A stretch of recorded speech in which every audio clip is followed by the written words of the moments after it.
Hi, fifth graders. I'm reading the third book of the Stormrunners trilogy, Eruption, by Roland Smith, with permission from Scholastic. We're in the first quadrant, and this is the second part. It's 11:46 a.m. So a lot happens. Like each book is only about 2 or 3 days. So here they go on their way to Mexico. Well, they're not quite on their way to Mexico yet. The Rossis came out of the barn, followed by Rossi, just as Chase, John, and Tomas were pounding the final nails into their bridge. Nicole was smiling, which could only mean one thing. She was going to Mexico.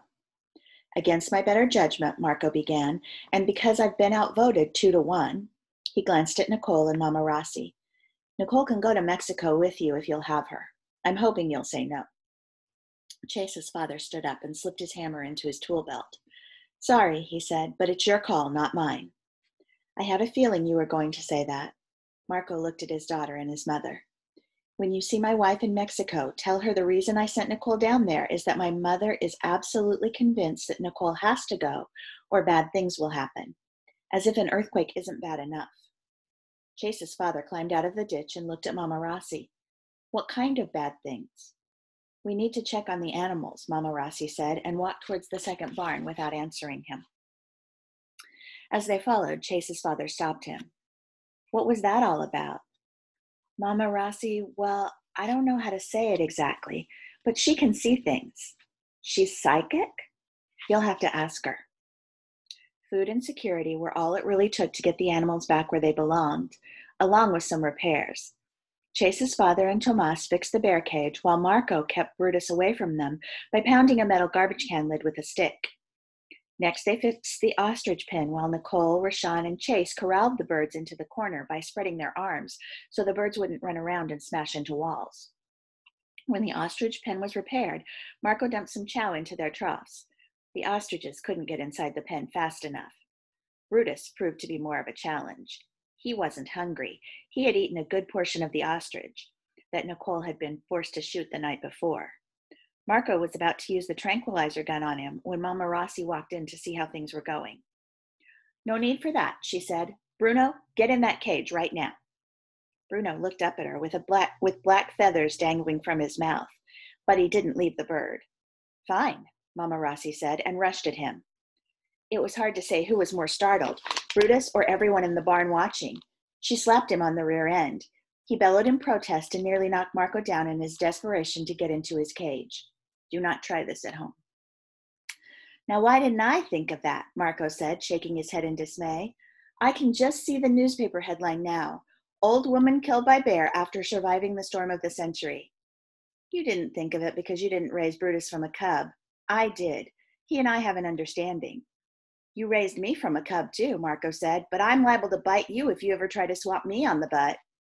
Mama Rossi raised her hand. Let's give it a try and see what happens. I wouldn't if I were you, Dad, Nicole said. You're probably right. 1:15 p.m. A truck bearing the logo of the Palm Breeze Wildlife Refuge pulled up as they were walking over to the third barn to check on the lions. Daddy! Rashawn threw her arms around the man who had just stepped out of the cab. He returned the hug, picked her up, and swung her around in a circle. Mr. Stone was a giant. He looked strong enough to swing Brutus around, too. He reached over to shake Chase's hand. You must be Chase. Rashawn tells me that if it hadn't been for you, she wouldn't have survived the storm. We helped each other, Chase said. If we hadn't, none of us would have made it through Emily. However it went down, I'm grateful, Mr. Stone said. He gave Rashawn another hug and looked at Marco. The name's Roger Stone. I manage the refuge down the road. I'm here to help in any way I can. Marco Rossi. Marco shook the tall man's hand. Right now we're getting the animals contained. 4 lions to go. 5 if you count Simba, but he's already kind of contained. Marco nodded at the semi. Rashawn told me about that on the phone, Roger said. I don't know much about lions, but I've handled a lot of bobcats and pumas over the years. They walked to the third barn, which had partially collapsed. A young lion and 3 lionesses were in the outside pen, which was in pretty good shape. The men made a few quick repairs to the chain-link fence and pulled the debris off the wire before going inside. The holding areas were completely destroyed, except for Simba's cage. If the lions had been inside, they would have been crushed, Marco said. Or they would have escaped, Nicole added. Lucky, Marco said. Fate, said Chase and his father. You'll have to ask Mama Rossi which it really is. 2:20 p.m. So see, now they're all together, so it's not flashing back and forth. I wonder if later in the book it will go back and forth again. Tomas jumped into the semi, pulled it across the new bridge, and backed it into the first barn. Pet trumpeted. Her calf took shelter between her legs. Hector the leopard growled and hit the bars of his holding cage. Even Poco, the injured squirrel monkey, weakly protested as the rig backed up towards the cat cage. Mama Rossi cradled Poco in her arms, trying to comfort him. Inside the trailer, Simba was silent. No roaring, no slamming the walls as he had done the night before. Are you sure he's in there? Marco asked. Oh, he's in there, Nicole said. Chase wasn't as certain. Simba was being awfully quiet. Tomas aligned the trailer perfectly with the section of cage they had removed. Marco had rigged a rope to the truck's door latch so it could be pulled from outside the cage, from the top of the trailer. Who wants to do the honors? He asked, holding the end of the rope in a long pole. I'll do it, Roger said, but you'll have to tell me what I have to do. Pretty simple. Get on top of the trailer, pull the rope to release the latch, use the pole to swing the doors open, and try not to fall inside the cage with Simba. I'll pay particular attention to that last part, Roger said. I'll work the holding door area, Marco said. Hopefully Simba's hungry and he'll dash inside to get the meat. Simba was out of the truck and into the cage before Roger was able to push the truck door all the way open. The cat roared and rushed the bars of the circular cage, shaking the entire structure. He jumped over your heads last night? Chase's father asked. Yeah, I would have had a heart attack. I think I did. Chase could feel his knees go weak at the memory. Simba strutted to the center of the ring and let loose one final roar that echoed through the barn long after it had ended. He shook his black mane as if he were shaking off his rage and then caught the scent of the meat. That's it, old man, Marco said. Dinner time. Simba growled, then sprinted into the holding area.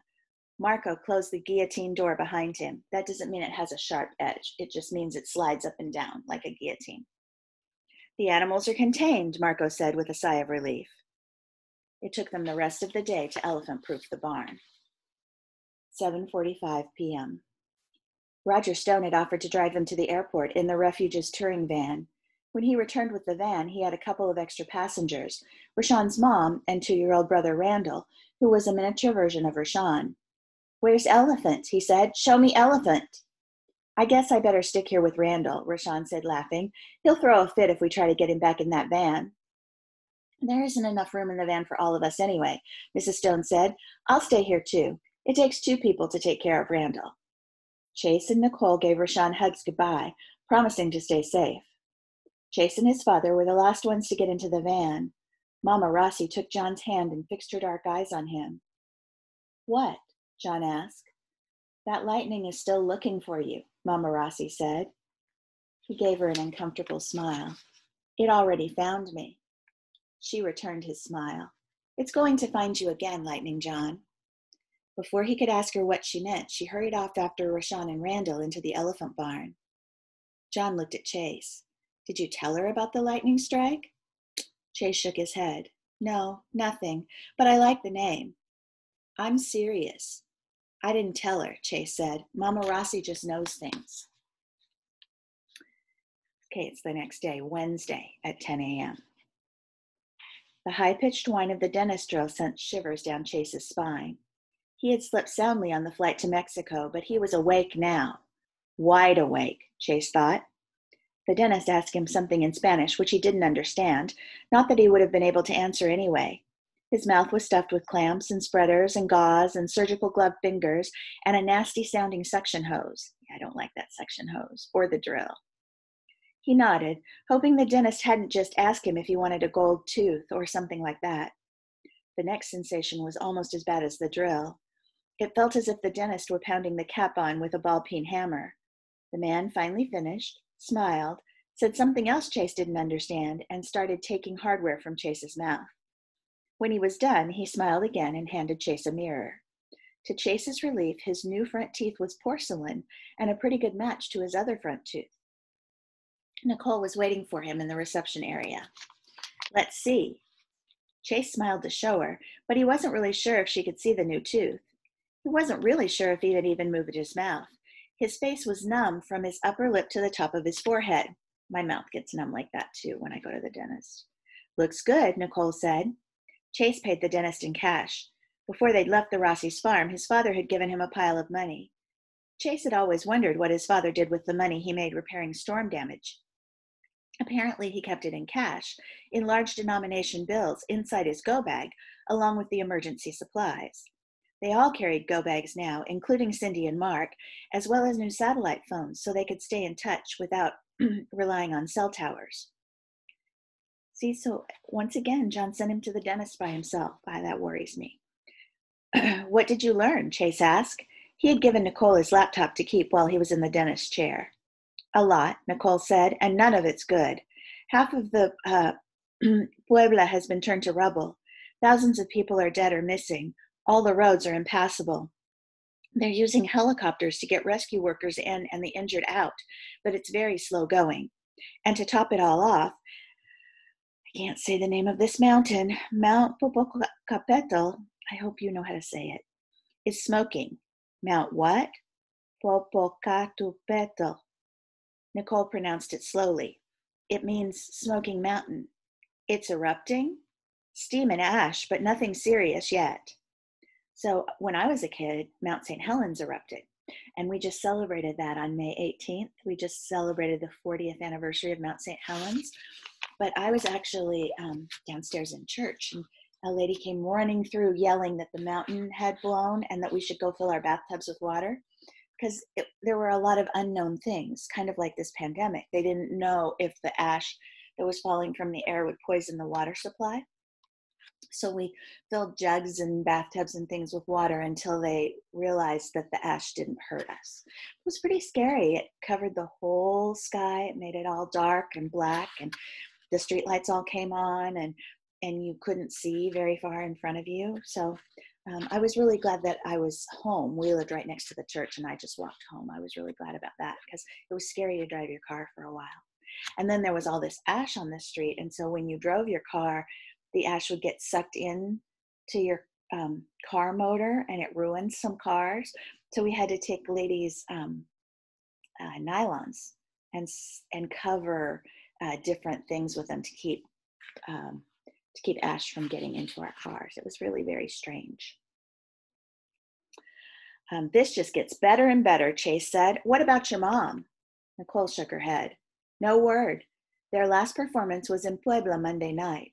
Normally, they would have struck the show, that means take it down, right after the final act and hit the road when the traffic was light.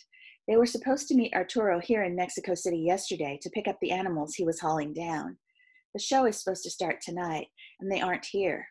This is the first time in 100 years that the Rossi Circus has missed a performance. So they're stuck in Puebla or just outside of it. Nicole gave him a worried nod. Don't worry, Chase said. We'll find them. Where are my dad and Tomas? Out getting supplies. Arturo's at the fairground just down the street. We're supposed to meet everyone there.